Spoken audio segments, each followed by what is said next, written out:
పవన్ కళ్యాణ్ కొణిదెల గారికి స్వాగతం, సుస్వాగతం. భారతీయ జనతా పార్టీ రాష్ట్ర అధ్యక్షులు మరియు మాజీ కేంద్ర మంత్రివర్యులు అన్న నందమూరి తారక రామారావు గారి ముద్దుల తనయ, నిబద్ధత, క్రమశిక్షణకు మారుపేరుగా కలిగిన మహిళా నాయకురాలు శ్రీమతి దగ్గుపాటి పురంధరేశ్వరి గారికి స్వాగతం, సుస్వాగతం. తెలుగుదేశం పార్టీ అధ్యక్షులు అచ్చెన్నాయుడు గారికి స్వాగతం, సుస్వాగతం. వేదికలు అలంకరించున్న మాజీ రాజ్యసభ సభ్యులు, ఎమ్మెల్యేలు, అదేవిధంగా వివిధ పార్టీల నాయకులందరికీ కూడా స్వాగత నమస్కారాలు తెలియజేసుకుంటూ, మొదటగా జాతీయ తెలుగుదేశం అధ్యక్షులు శ్రీ నారా చంద్రబాబు నాయుడు గారిని, గౌరవ ప్రధానమంత్రి శ్రీ నరేంద్ర మోడీ గారిని సత్కరించవలసిందిగా.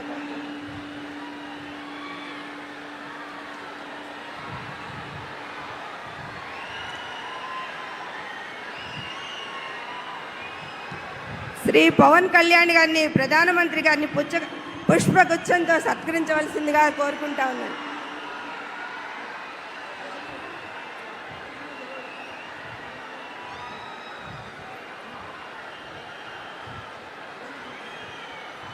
రాష్ట్ర భారతీయ జనతా పార్టీ అధ్యక్షులు శ్రీమతి దగ్గుపాటి పురంధరేశ్వరి గారిని గౌరవ ప్రధానమంత్రి గారికి, మోడీ గారికి జ్ఞాపికను అందిస్తారు.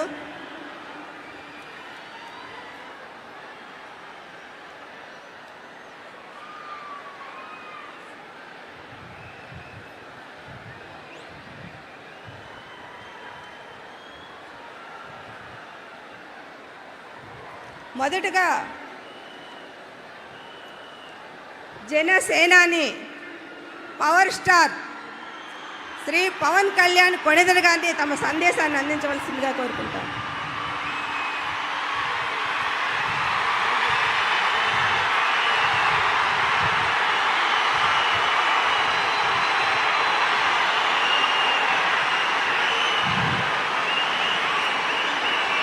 పితృదేవతల ముక్తి కోసం పరితపిస్తూ వారి వారసులు హిమాలయ పర్వత శ్రేణుల్లో ఉన్న గంగోత్రి నుంచి మొదలయ్యే గంగానది దారి కోసం ఎలా ఎదురు చూస్తున్నారో, అలా గౌరవ ప్రధానమంత్రి శ్రీ నరేంద్ర మోదీ గారి రాక కోసం అభివృద్ధి లేక అప్పులతో నలిగిపోతున్న ఆంధ్ర ప్రజానికం, దాష్టీకంతో దోపిడీతోటి నలుగుతున్న ఆంధ్ర ప్రజానికం, అవినీతి అప్రజాస్వామిక విధానాలతో కొట్టమిట్టాడుతున్న ఆంధ్ర ప్రజానికానికి ప్రధానమంత్రి, మన ప్రియతమ ప్రధానమంత్రి శ్రీ నరేంద్ర మోదీ గారి రాక, గంగమ్మ తల్లి భూమి మీదకు వచ్చి, హిమాలయాల నుంచి భూమి మీదకు వచ్చి ఎలా సేధనిచ్చిందో, మన ప్రియతమ గౌరవ ప్రధానమంత్రి శ్రీ